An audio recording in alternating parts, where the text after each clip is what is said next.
Christophe, qu'est-ce que tu peux nous dire sur justement les perspectives du marché de l'emploi cadre en 2020? Écoute Laurence, les perspectives pour l'emploi cadre en 2020 sont excellentes. Déjà, on sort d'un millésime 2019 qui était très bien orienté, puisqu'on a recruté, les entreprises ont recruté plus de 281 000 cadres, soit une progression de 6% sur un an, et elles ont confirmé véritablement les prévisions qu'elles nous avaient faites l'an dernier à la même époque.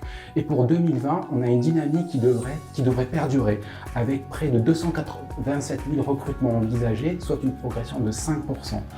Donc on a certes une érosion de la croissance qui s'est fait jour depuis l'an dernier.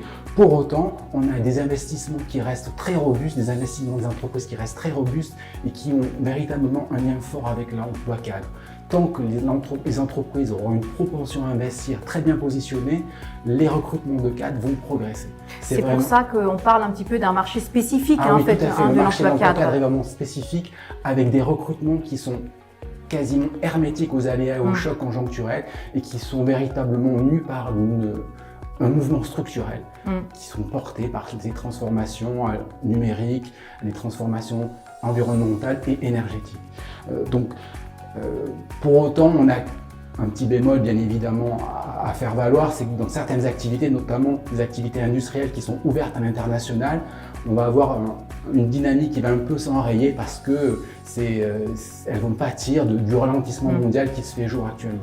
Mais globalement, on a une dynamique qui est très très bien positionnée et on s'est un petit peu projeté à l'horizon 2022 et on devrait passer cette barre symbolique des 300 000 recrutements en 2022, même si la croissance est sur un chemin plutôt modeste. D'où le sentiment de tension qui persiste pour les entreprises qui recrutent.